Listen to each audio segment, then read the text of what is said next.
be with us today. He sends his greetings. He has a conflict, and he will be with us, be chairing the next meeting. A couple housekeeping things I'd like to go over before we get started. First of all, I want to thank the staff for stepping up during Bryce's long absence. I'm happy to report to you that Bryce is back to work and that his son is in remission, and so our prayers have been answered. As usual, we're going to be hearing bills, a lot of bills which were not heard during the regular session and were held up because they weren't heard. So we're going to be hearing a lot of those bills during the next couple of meetings. And hopefully we'll be hearing bills also that we'll be hearing during the session. I know your time is important, and it's important to me too. I make a commitment that our meetings will not last over an hour and a half. Today our meeting will not last an hour. I would also like to ask that during testimony that members do not use acronyms. When people testify, please do not use acronyms. That helps folks that are not familiar with the process, sometimes the chairman, understand what's going on. Madam Secretary, call the roll. Senator Adams, Senator Douglas, Present. Senator Harper Angel, Senator Higdon, Senator Howell, Senator Mays Bledsoe, Senator McDaniel, Senator Nemus, Present. Senator Thayer, Here. Senator Thomas, Here. Representative Banta, Here. Representative Bratcher, Here. Representative Callaway, Present. Representative Kleins, Here. Representative Dixon, Representative Pfister, Representative Flannery, Here. Representative Gentry, Representative Hevron, Representative Herron, Representative Huff, Here. Representative Jackson, Present. Representative Kulkarni, Present. Representative Meredith, Representative Palumbo, Here. Representative Pratt, Present. Representative Smith, Representative Timoney, Co-Chair Cook, Chairman Schickel. Present. We are duly constituted to do business. Let the record reflect we do have a quorum. There are no minutes to approve. The first item on the agenda will be passed over for anybody that's here for that item. The bill sponsor tells me that she is still working diligently with stakeholders and plans on having a hearing in September. The next item that we will hear this morning is item number 4 on the agenda, music therapy licensure, Senator Gerald Neal. This is one of those bills that came up during last session and was referred to the interim for further hearing. Welcome, Senator. Thank you for your patience. Thank you, Mr. Chairman, Chairman Schickel. I'm sorry. We appreciate you. Thank you for your patience. Introduce yourself and your guests for the record and proceed with your testimony. Gerald Neal, Senator for the 33rd District, and I have with me Miss Maggie Shepman, who represents the music therapists.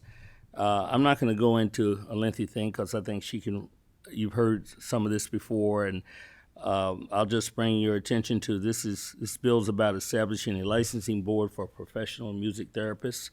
It will help to ensure that individuals receive safe and effective therapy from qualified and professional practitioners, and promote the profession and offer a mechanism for oversight, accountability, and protection for both the public and music therapists. With that being said, I'll yield to Ms. Shepman to get into some of the substance. Thank you. Welcome. Introduce yourself for the record and please proceed.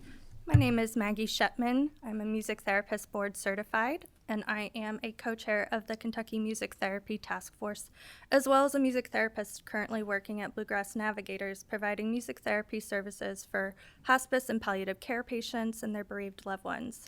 Thank you to the committee for letting me share with you today. I'm here to share more about why it is important to increase music therapy access in Kentucky by creating a music therapy license. Music therapy is a profession that uses music to improve the quality of life for people of all ages and abilities. It is an evidence-based practice that has been shown to be effective for a variety of populations, such as premature infants, cancer patients, veterans, and people with dementia. Music therapists are allied health professionals who provide music therapy services using research-based techniques and interventions to work towards health, rehabilitative, developmental, and educational goals. In Kentucky, there are currently 117 music therapists who hold the credential of Music Therapist Board Certified. These professionals have completed rigorous education and training requirements, and they are committed to providing high-quality care to their clients. In my own practice of music therapy, I use music interventions to work with some of Kentucky's most vulnerable residents, those who are receiving end-of-life care and their families. My days are filled with visits focused on using music to reduce symptoms associated with the dying process, such as pain, dyspnea, confusion, providing opportunities for patients to have meaningful interactions with their loved ones, working with patients to create lasting legacy projects, and much more. Along with my formal university training and 1,200 hours of clinical training, I also continue to learn how to best serve my patients through specialized music therapy continuing education training. Music therapists are currently required to complete 100 hours of continuing education every 5 years to maintain their music therapist board certified credential. Without music therapy licensure, there's no guarantee that people in Kentucky will have access to the services from qualified music therapists such as myself. Anyone can claim to be a music therapist, even if they do not have the necessary education or training. This is a problem. Without licensure, consumers are at risk of receiving substandard care from unqualified practitioners. Licensure would protect consumers by ensuring that they only receive services from qualified music therapists. It would also help to raise the visibility of music therapy as a profession and would make it easier for people to find music therapists in their area. We believe that music therapy is a valuable service that should be available to all Kentuckians. We urge you to support music therapy licensure so that more people can have access to this valuable service. Thank you for your concise and informative testimony. Are there any questions? Yes. Senator Thomas. Thank you, Chairman Schickel. I said it last year, and I'll say it again, Senator Neal and Ms. Shepman. I think this is an avenue that definitely provides benefits to patients. I know in my lifetime, I've been to the Marquis Cancer Center there at UK numerous occasions. And while I'll be the first to admit those have not been the highlights of my life, I do know that the patients that I visited have appreciated and often commented about the music that's sometimes piped into there and how much they enjoy it, how relaxing they find it. So this is certainly an avenue that I think does bring benefits to the patients and the staff alike. And so I support this legislation last year. I'll support it again. I think this is something that definitely needs to be done. Thank you, Senator. Senator Nemus. Yes, you say you're board certified, so you already have a board? We have a national credentialing board, yes, the Certification Board of Music Therapists. So then you would have to set up a board here to be Yes. doing license. Oh, thank you. If I may, Mr. Chairman, briefly. Yes, Senator Neal, go ahead. I just want to point out this is not really an outlier. We have something similar here that we do in the area of art therapy. It's also evidence-based and basically effective as well. I just want to point that out. That being said, I think we have enough information. If you have any other questions, I'll be available to answer. Thank you, Senator. I just want to make a general statement as chairman of the committee and looking at these issues. I think everyone agrees with, no one argues with the therapeutic value of music, certainly not myself. I grew up in a singing family and love to sing and love to be around people that sing and find it to be quite a stress reliever. Same is true with art. My father was an artist, but I kind of felt the same way when we approved that bill about art. Also, I'm a bit of an art collector, love art. There's no question it's therapy. There's therapy in a lot of things for a lot of people. People love to garden. That's therapy for them. They love to play pickleball. It's therapy. All these things contribute to a well-balanced, happy life. I guess the question for me when I look at it is, how far do we want to go with licensure? And how much of this is about insurance reimbursement? And those are just so you know how I think of it in a general sense. That's how I think of it, because over the years, we've really, we say broaden the base when we talk about taxes, but we've also kind of broadened the base when we talk about licensure. I mean, we're talking about licensing things that 7, 8 years ago we wouldn't have done. So I'm not saying it's a bad thing. I'm not saying it's a good thing, but that is part of what I look at when I consider these things. But thank you for your testimony. It's great to have you here. I really appreciate your patience, Senator Neal. Thank you for being here. Thank you, Mr. Chairman. Thank you, committee. Thank you. The next item on the agenda will be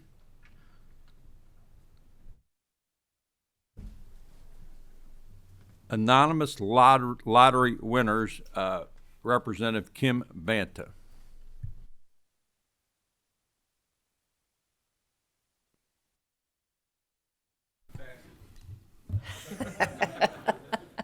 Thank you, Chairman. Many of you familiar, we would like to have lottery winners anonymous from $1 million up for 1 year. There were 15 $1 million lottery winners in Kentucky. I believe they told me last year, and that's it. And you approached me with this during the session. If there was one bill where I was tempted to break my rule, it was this one, because it certainly seems, or one bill, it certainly seems like it's a common sense, great thing or good thing which you're proposing. I see Senator Thomas has a question. You're recognized. Yeah, I agree with Mr. Chairman. This is common sense to me. My question to Representative Band is, why just 1 year? I mean, if you win the lottery and get it big, why shouldn't you be anonymous for your lifetime? I mean, why does anyone need to know that? Well, the lottery is the whole basis of the lottery is, look what I did, look what you could do. So I don't want to hurt the lottery by not allowing them to ever publicize. I don't think the lottery will have any interest after 1 year. You know, it'll be on to bigger and better things.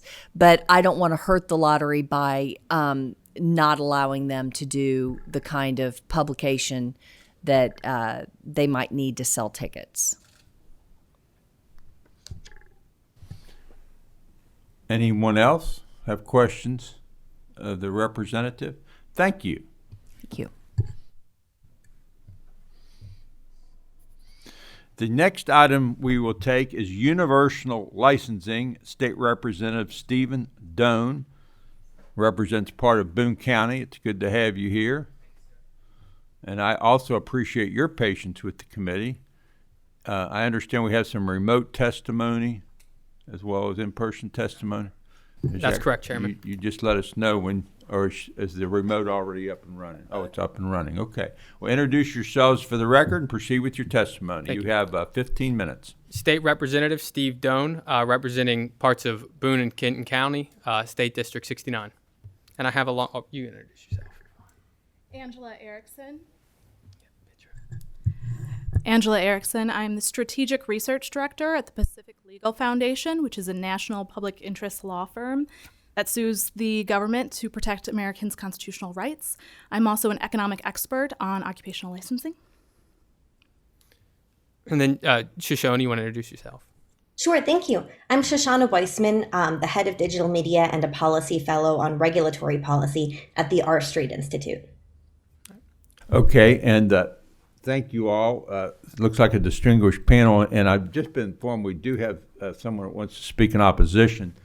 So we're going to give you a 15-minute block of time, but that's going to include questions, so give us some time for questions. Certainly. I want to start out by thanking Senator Schickel for allowing me to come and testify here today. And I also want to give a special thank you to Representative Callaway and Representative Timoney, who sponsored this legislation when I filed it last go-round. House Bill 343 is the universal recognition of occupational licensing. And so essentially all that this bill does is it expands on existing law that's currently in place. We currently allow spouses of military personnel to bypass our occupational licensing standards if they meet the requirements of the state which they come from. And so essentially what this bill does is expands that on to the general public. The legislation that should be in your packet before you, I'll just hit some of the highlights on it, and then I'll pass it over to the ladies that are much more versed in this than I am. Section 2 creates a shall issue, so it takes the hand out of the boards to prevent anybody from getting in that they just may not want to get a license. In order to get a license here in our state, you have to have a valid occupational license from another state. You have to have at least had that license for 1 year, and you must be in good standing. You cannot have a disqualifying criminal record as determined by this Commonwealth. So we're not outsourcing that to the judgment of any other legislative body. No board or jurisdiction can have revoked that license, so you can't have bad actors from other states moving in. That's a public protection issue. And you can't have any complaints or allegations against you in another state. Once those complaints are resolved, you can come in and make that application and get in here. Kentucky is unique in the sense that we have a number of occupational licenses that other states don't have. So in order to address that issue, we've created a provision where a state that doesn't recognize taxidermists, for example, I believe that's one that we have that Indiana doesn't. So if you have at least 3 years of experience as the bill's currently written, you can come in and qualify for that occupational license. I'll probably reduce that down to 1 year next session when I refile this legislation. But you're still subject to all those same requirements that were in the previous section for those licensed. And then I do want to address, the issue that nothing in this denies a private entity from denying someone an occupational license should they not wish to, should they not meet the qualifications of that private industry. And there's also a section in here that it doesn't bypass any existing state law. So if we've passed a compact or there is a quicker route for someone to get licensed, we're not repealing, we're not removing that legislation. We're simply allowing, we're painting with a broad brush to cover a myriad of occupational licenses. I think that we have about 126 maybe, which takes me to the Archbridge Institute report. Each of you should have it in your packet. And to move quickly through it, I will highlight on, this is an excellent report of all national occupational licenses. Kentucky is the 6th most burdensome state in terms of occupational licenses. So in terms of a short-term workforce development issue, passing this legislation will allow us to move people into our workforce. And that ranking is on page 11. If you go to page 14 of the report, it shows everyone's national rank on the map of the United States. And you can see that Kentucky has the highest barrier among all of the states around us, including Ohio, who's 21, Indiana, 48, Illinois being 45, Missouri, 50. So all of our neighbors have low standards that allows our people to leave and their people not to come in. And then I'll point out to you very quickly, and then I'll be done. On page 32 is Kentucky's standard. We are the second most burdensome in our region, Alabama being the most burdensome. With that, I think this committee. Thank you, Chairman Schickel and members of this interim joint committee for listening to me today as I share my strong support for universal recognition of occupational licenses. Before I get into economics, I actually want to share a personal anecdote. In early 2017, I was living in the DC area. I had a newborn daughter who's actually sitting back there, if you guys saw her. And my husband and I realized we could live anywhere.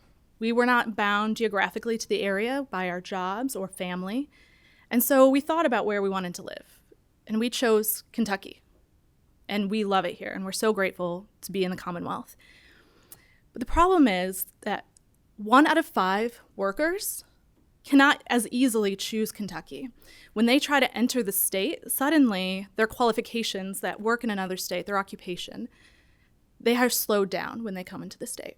And so it makes it difficult for other families, other people, other workers to choose the state, like my family was able to do. Now, imagine if we did something like that with driver's licenses. Imagine that if we asked every person who wanted to drive on any road in Kentucky to go to the Kentucky DMV, take the written test, take the driving test. That would be an enormous barrier to people being able to come into the state. But we do that for our labor force. And it wouldn't be that difficult to go ahead and accept these occupational licenses from elsewhere because your qualifications don't change when you cross the state border. You're still as competent as you are in another state when you come into our state. I also want to emphasize this point. In 2018 and 2019, this assembly actually already allows for universal recognition of occupational licenses. It does so for veterans, military personnel, and spouses, which is an enormously wonderful thing to do. It makes it easier for military to move here, for their spouses to be able to continue to work and help provide for the family, and for veterans, after they leave the military, to come and stay here. And that's amazing. That is 10% of our labor force. It's not that big of a leap to then allow it to be the rest of the labor force. And we have not seen any negative benefits or negative consequences of allowing those individuals to have the universal recognition of occupational licenses. But we will see huge upsides. I estimate that it's 3,800 additional workers if we allow for universal recognition of occupational licenses. These are people, some of who are already in the state and either underemployed or maybe they're working in the shadow economy. These are people who would move into the state because it's easier for them to come here. So where does this number come from? There are 20 states that already allow for universal recognition of occupational licenses. 20 states. The Archbridge Institute did a study in which they looked at what the results of those changes were. It would be the equivalent in Kentucky of 3,800 workers. We have a labor shortage. This is a huge benefit to the state of the Commonwealth of Kentucky. So I just would like to urge you to support this bill and universal recognition of occupational licenses, and I want to thank you for your time, and I'm happy to answer any questions. You're welcome, and thank you for your testimony. Let's get the remote and hear all the testimony, then we'll open up questions. Thank you so much. Chairman Schickel and members of the Interim Joint Committee, thank you so much for considering my testimony and also for allowing me to testify virtually. I'm Shoshana Weissman. I work on regulatory policy at the R Street Institute, which is a think tank that focuses on free market solutions to niche problems. And licensing reform is broad, but it's also kind of niche as well. HB 343 was particularly of interest because this would move Kentucky to join about 20 other states with universal licensing recognition. As members of this committee, you know better than most that about 1 in every 4 workers need some kind of government-approved certification in order to work in their profession. And unfortunately, most licenses aren't designed with mobility in mind. If this legislation is enacted, it would join 20 states that currently allow people to acquire licenses based on licensure and actual work in other states. Those that have enacted this reform have seen substantial benefits. It will encourage people to move to Kentucky and enable current residents to get back to the specialized work they know best. One study found that, quote, the migration rate into states with universal recognition increased by about 0.77 percentage points or 48.4%, which is huge, among individuals with low portability licenses after the policy change. It also found a huge benefit for trailing spouses, for people who have already moved to Kentucky, but when their spouse had a license in that state and were unable to be licensed here. Improving licensing recognition for the spouses of our service members is particularly important as military families often spend only a short time in one place, and 34% of military spouses work in professions that require licenses.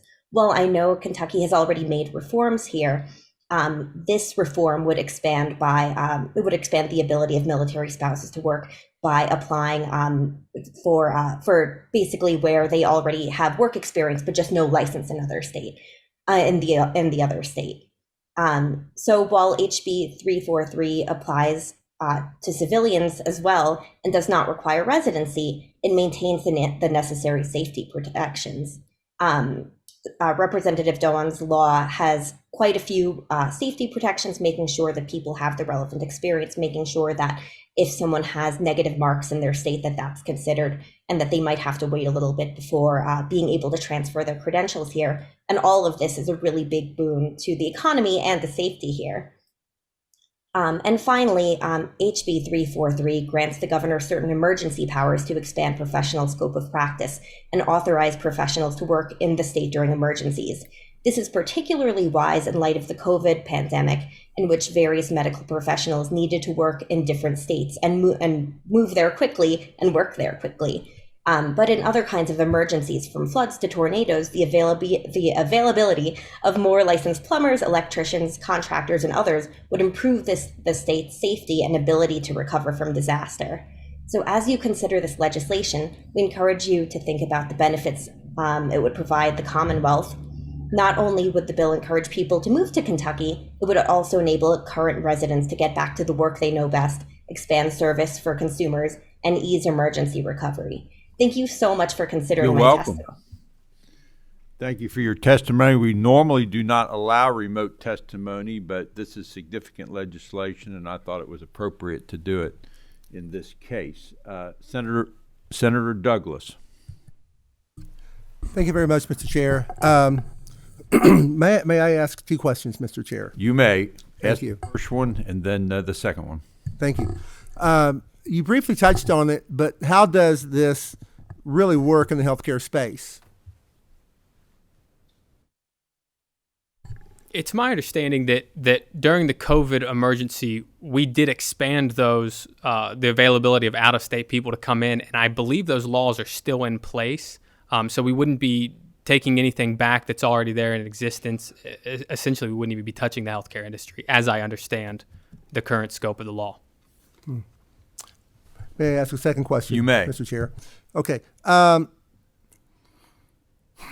Often there are incidents that do occur and they sort of get shoved to the side in other states. And unfortunately, sometimes there is a pattern that is established. Are employers in the Commonwealth going to be able to get all the information from other states on the patterns that have occurred in other states for people who are wanting to be employed in our state? The way that I would envision this is that anyone that's applying would have to go through that application process. They would have to certify and submit a certificate of good standing with their existing state. For example, I'm an attorney. This doesn't cover attorneys, but I'm also licensed in Massachusetts. And when I got licensed in Massachusetts, I had to submit certificates of good standing and certify that I was in good standing. We have that same protection here. So if you're coming in from out of state, you've got to certify that you've done nothing wrong, that everything's clear. And in fact, we can block those bad actors from coming in. As far as on the employer side, that's up to them to determine whether or not that individual they're hiring has the adequate and appropriate licensing and qualifications to meet that standard, if that makes sense. If I may, Mr. Chair, I just want to clarify. That's number 3. That doesn't answer my question. My question is, are the employers going to be able to get that information? An employer may want to have that information, may want to act on that information, but my question is, are they going to be able to get it? So those types of records, state records, are public information. So if an employer is interested in their licensing record from another state, they can go ahead and ask for it from that state. Thank you. Thank you, Mr. Chair. You're welcome. Representative Flannery, Two-part question, Mr. Chairman. proceed. First question, what occupations or professions do you believe this would benefit the most? Particularly, and where I come from, and the reason that I'm running this legislation, hairdressers. So in northern Kentucky, we have a number of hairdressers that just simply cannot get licensed here in Kentucky. Now, we did pass a compact last session, which should hopefully ease that burden. But that's a big one. I had a number of people after I filed this continue to text me, to call me, to ask to see if this legislation was going to move, because they were considering whether they move to Ohio or whether they stay in Kentucky. So that's certainly one area. Another one is with respect to contractors.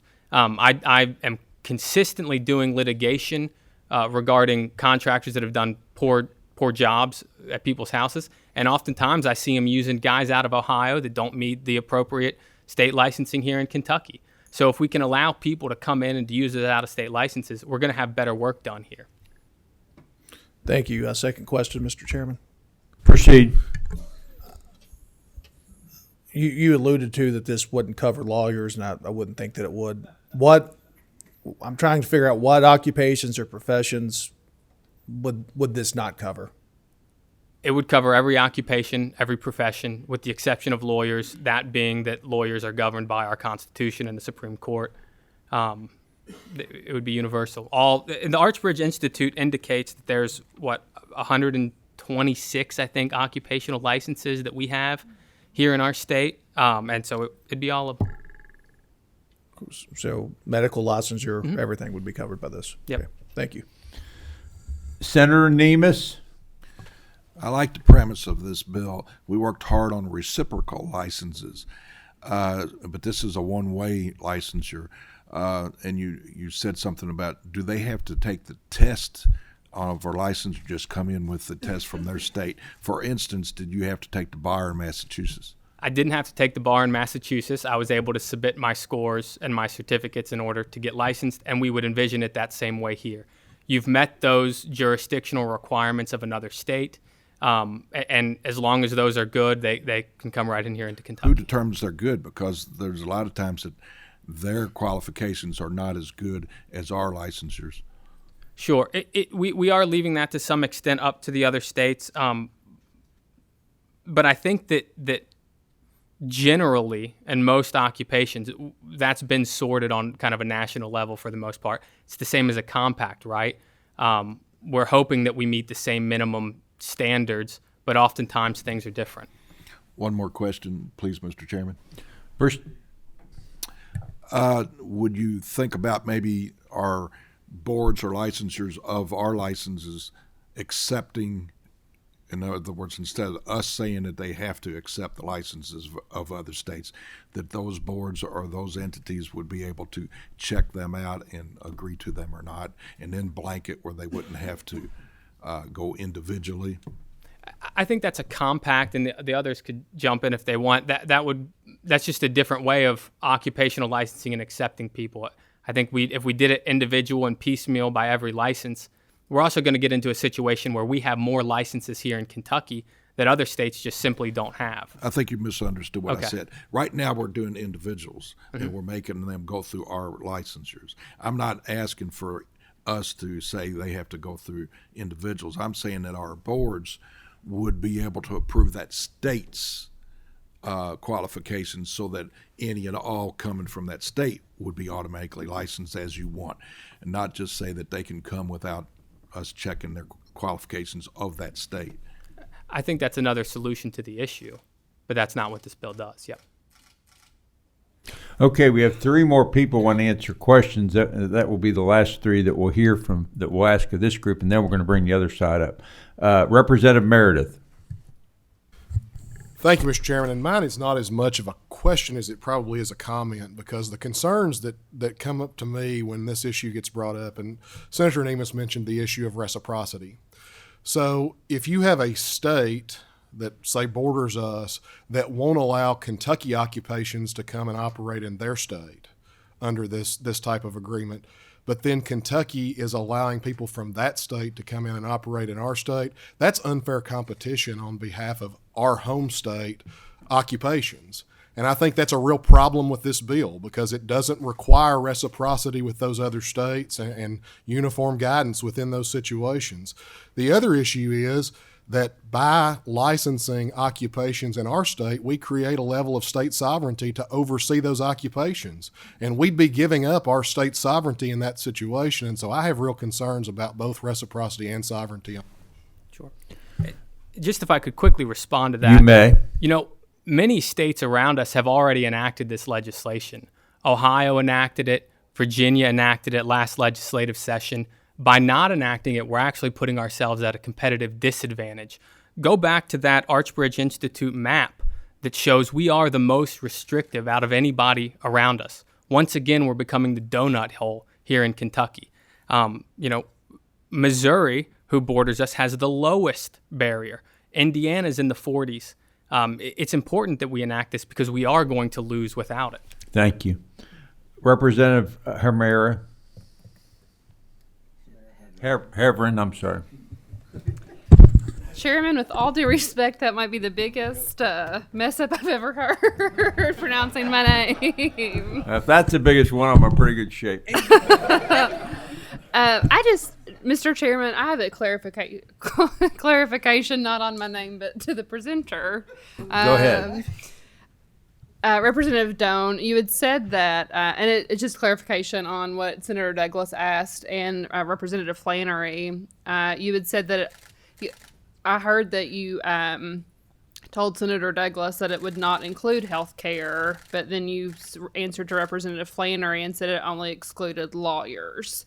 So can you clarify? Because I think, especially with the conversation about all the procedures that Kentucky does not allow and that other states do allow, that could present a lot of concern with medical community of what, if you have reciprocity, if you have a licensure to do something in another state and you do it here. Sure. So can you clarify on what careers or, I don't know what Representative Flannery specifically asked, but what can you be specific on what's not excluded? Yeah, allow me to clarify that statement. Or what is excluded. So the bill is universal occupational licensing. So any occupational license, all the way down to your no soliciting licenses down at your cities, universal. So it would cover every industry. My response to Senator Douglas was that, and the folks in the back from the Hospital Association can correct me if I'm wrong, I may misunderstand the current law as it is, that happens. But I think that we already have that in place where we allow the reciprocity from other states for those folks to come in. So while this would, in theory, touch the healthcare industry, it's my understanding that we're already allowing this for the healthcare industry, and we're certainly already allowing this for military veterans, spouses, those kinds of things. Thank you. Representative Thanks. Palumbo, you have the last question of this group. Thank you, Mr. Chairman. In theory, I certainly support this legislation, but I have a question about what you said about contractors. If a bad contractor is bad in another state, we sure don't want that contractor in Kentucky. Please help me understand what you were saying. Sure. So what I was saying is that I see contractors hiring people that don't meet qualifications because we can't get people in this state that meet the qualifications. And so by creating a lower barrier to entry here in our state, we're going to get the qualified talent that we need, which will assuage any concerns about bad workers. This bill does create safeguards against bad contractors or bad people out of state that don't meet or that have had complaints before. It's in Section 2.1 C it's in Section 2.1 where we make sure that they have certificates of good standing, that there's no existing complaints against them, and that they are qualified and licensed in that other state. Thank you. Thank you, Mr. Chairman. You're welcome. Okay, I'm going to ask that you folks step back to that first row, and then I'm going to have everyone, people here that want to speak in opposition. We've got Russ, we've got Jill, we've got Julie. Come on up here. You can all sit at the table together, one big happy family. And Representative Doan, stay close by in case we need to get you back up here. All friends of the committee, all very familiar with the committee. Introduce yourselves for the record and proceed with your testimonies. And I might point out while you're getting ready, this is the reason we have interim hearings right here. When two different sides have differences of opinion, it's always good to talk about it during the interim. I'm a big believer in that. Welcome. All right. Thank you, Mr. Chairman. Good morning, and thank you to the committee. My name is Russ Roman. I am the Executive Director for the Kentucky Society of Professional Engineers and also the Kentucky chapter of the American Council. I don't mean to interrupt you, but as a group, you have 15 minutes. Go ahead. Okay. I'll take about 2, hopefully. Also, the Kentucky chapter of the American Council of Engineering Companies, which those are your engineering firms. Both of my organizations represent professional engineers like the men and women who design the roads and the highways that you use today to get here, that design the bridges that your children and grandchildren cross to go to school, and the water treatment systems that that provide your constituents with clean drinking water back home. We fundamentally oppose legislation that enables universal licensure for professional engineers, land surveyors, and architects. And we've outlined some of those concerns in the letter that's in your packet. The fact is, Kentucky already has an efficient, proven process for licensing these professions. Licensure for a PE in Kentucky is based on the 3 E's: experience, education, and examination. More than half of the states in this country have the same requirements, but others don't. And those requirements in those other states, they can vary quite widely. For instance, in California, if you have 6 years of experience, you can apply for a PE license with only a high school diploma.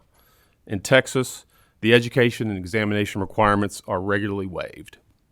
If universal licensure for engineers becomes law in Kentucky, the Kentucky General Assembly will be surrendering its right to determine what standards dictate who designs Kentucky's public infrastructure.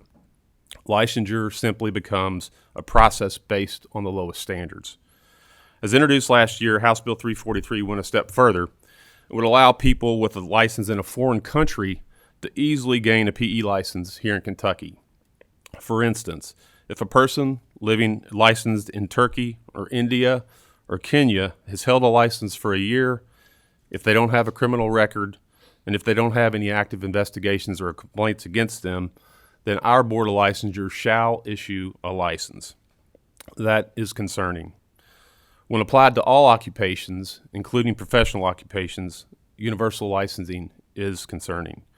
We urge members of this committee to reject universal licensing for professional occupations like engineers, land surveyors, and architects. Honestly, engineers, they solve problems and they make our life better. But when an engineer makes a mistake, people can die.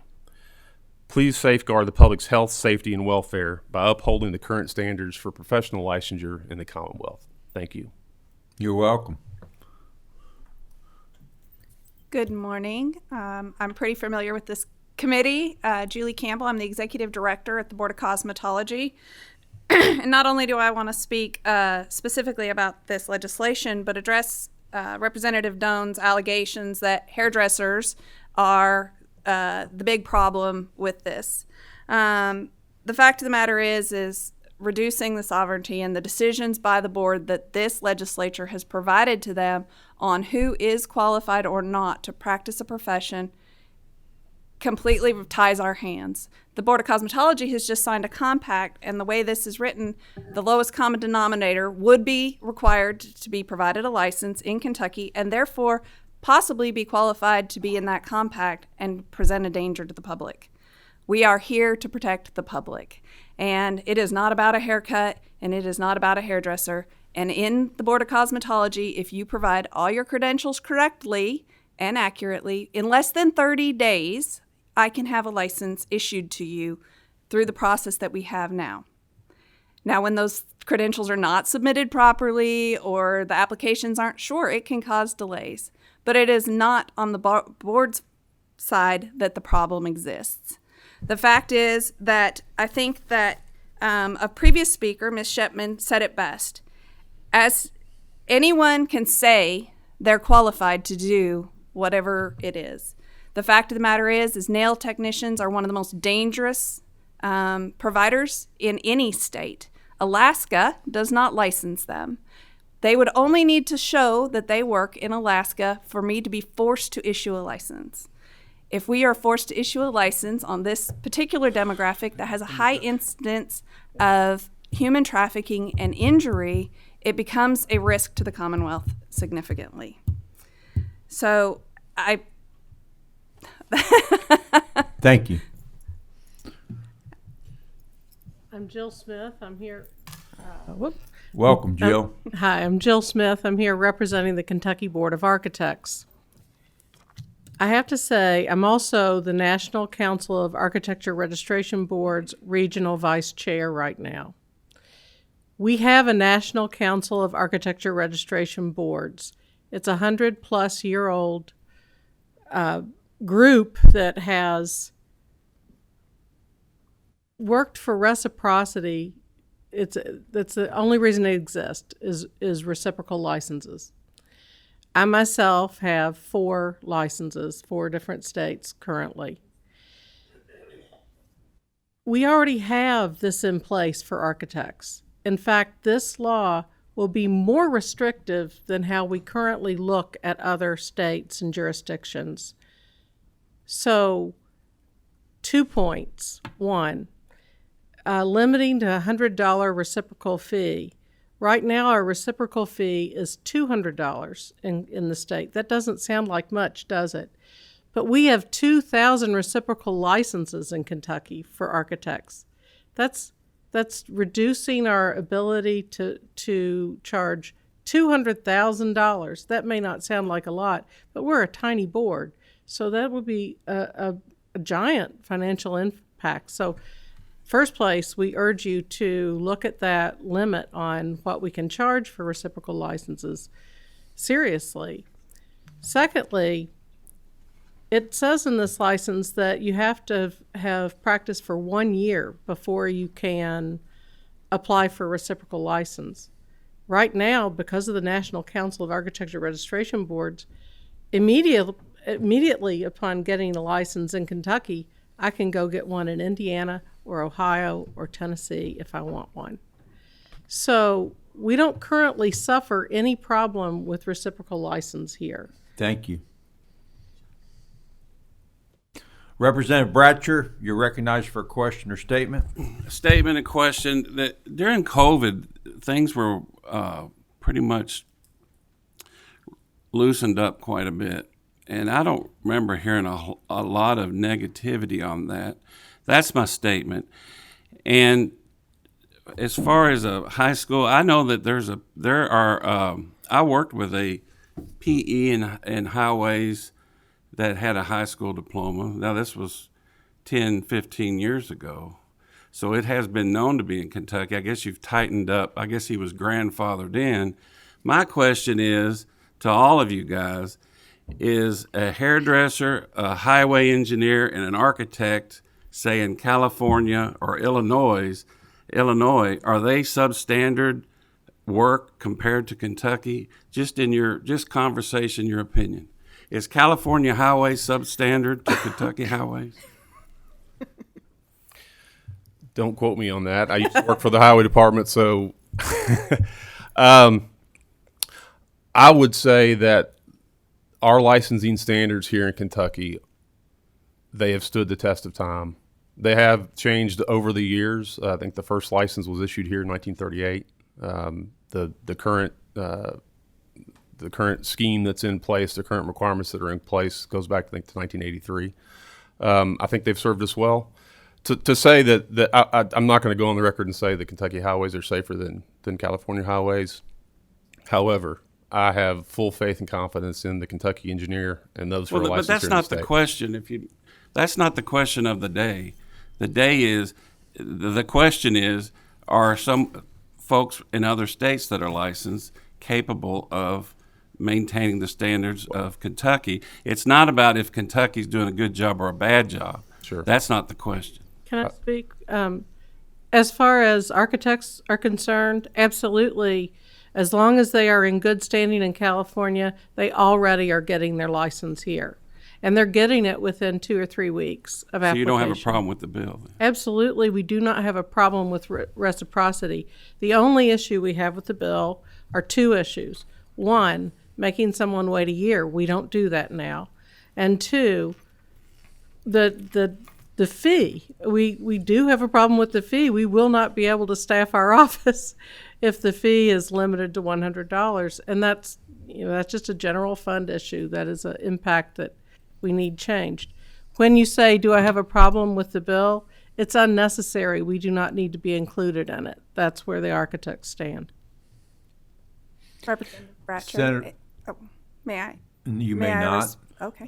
Senator Meredith. Senator Thomas.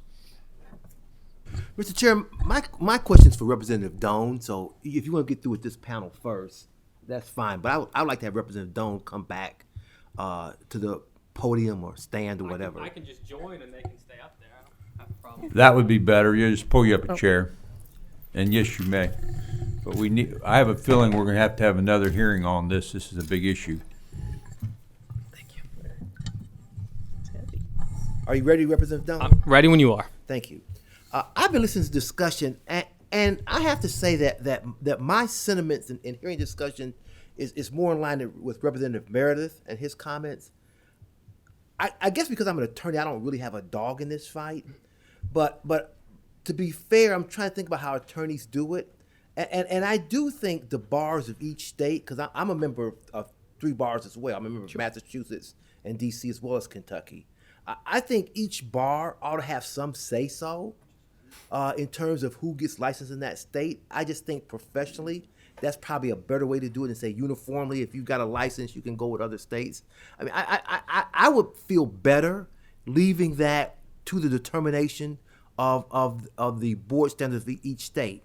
Why should we give away that right of the profession of our state to say we welcome everybody in? Help me with that. Sure. It's a workforce development issue. We simply can't find people to fill these jobs and these positions. We're not necessarily ceding the ability of those people to come into our state or to be unlicensed. Particularly, there was a comment made regarding Texas that just allows anybody to come in and to get this license. The bill requires that education testing must be done before you can get that license if another state, in fact, offers that license. So what we are doing is just making it easier for people to come in. With respect to attorneys specifically, that is set by state bar. Currently, the way that it stands, if you pass the MBE in just about any state, you get automatically licensed in the other. We had an associate at our firm leave. He's licensed in Ohio. He left Kentucky to move back home to Georgia. On day 1, he was given a preliminary license and allowed to practice in Georgia. Never set for the bar there. Thank you. Yep, thank you. You're welcome. The reason I said mentioned Representative Meredith's name earlier mistakenly is I like Senator Thomas had what he said on my mind. To me, the issue around this is what several people on this panel have talked about, and that's the issue of state sovereignty. And every time we approve a compact, I get nervous. I really do. We've approved a lot of them, and I get nervous every time we do it. And so I think that is the kind of the discussion around this bill, and it's a big bill, and it has a lot of facets to it. And it sounds to me like it affects different professions differently. Would I be correct on saying that too? So I have a feeling that this is not the first time we're going to be talking about this during the interim. I want to thank you, Representative Doan, for bringing this to us early. You actually talked to me about this last year, and I committed to you to do it this year. And I'm committing to you right now that we'll have another hearing on this because I think it is an important issue that needs to be talked about from a workforce issue and also standpoint, but also from a state sovereignty issue. Who makes the rules? In the end of the day, whether you agree with them or disagree, who has the authority to make the rules is a big deal. And so I think we have to be very careful. Thank you all for being here. We're going to move on the agenda right now. Thank you. Thank you.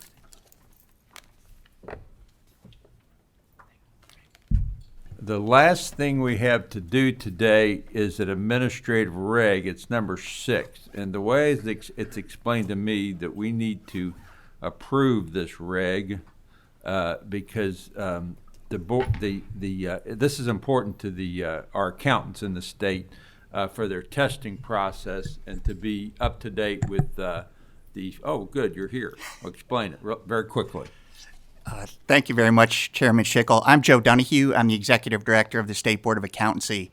And you're exactly right. I'm here today to have a board amendment approved that will do nothing other than update our application to sit for the uniform CPA exam to mirror changes being made to that exam, which become effective January 1 of 2024.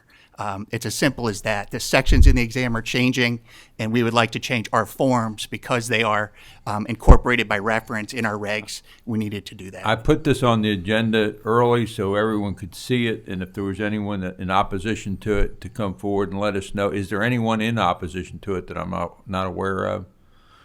Very well. I believe this is a voice vote. If at the committee's pleasure, I will entertain a motion. motion to approve the reviewed reg. I hear a motion to approve by Senator Thayer. Is there a second? A second by Representative Timoney. Let the record reflect. Any discussion? All those in favor use voting sign of aye. Aye. Anyone opposed, like sign. Let the record reflect. It has been adopted.